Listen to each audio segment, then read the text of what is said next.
If you told me a year ago that I would be standing here outside the offices at CPAS and speaking to you today, I wouldn't have believed it. But God is a God of surprises.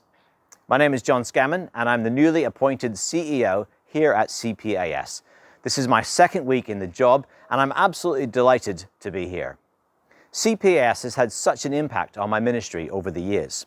I went on the Arrow course when I was a curate.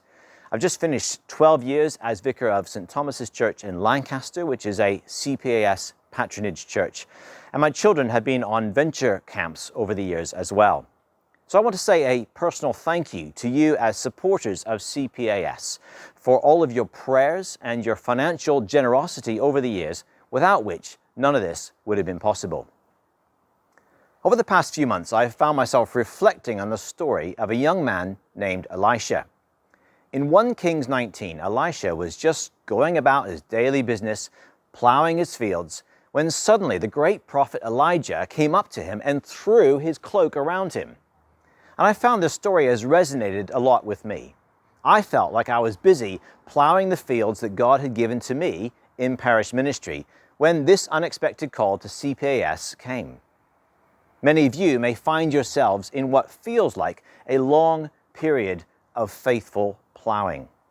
And if that's you, I'd love to encourage you just to give yourselves fully to what God has for you in this season until He calls you away. Now, Elisha responded with amazing courage. He kissed his parents goodbye, he chopped up his plowing equipment, he cooked his oxen on it. He left everything to follow the call of God. And the story of Elisha reminds us to remain open to the call of God to step out into new horizons. It might be a new job, a new place to live, or maybe just a new feature of life in this season, a new ministry area, a new opportunity to get involved in your community or church or neighborhood. But I've also found myself thinking about what might it look like for us to be an Elijah. Is there a young leader that God might be asking you to invest in? Is there someone in your life who doesn't yet know Jesus? Could God be nudging you to invite them along to the next Alpha course or Christianity Explored course? So with all of that in mind, I'd like to just finish by pointing you to a couple of great leadership resources from CPAS. If you're an incumbent of an Anglican church who wants to grow in your core leadership skills, I'd love to invite you to our new online leadership course called Leading Well. This is going to be starting in February, and it's a 5-session course exploring some vital topics such as distinctive Christian leadership, leading our churches in mission, facilitating change, finding healthy rhythms of work and rest. Sounds great. Secondly, you might have heard about our resource for church leaders called How to Nurture a Faith-Sharing Culture.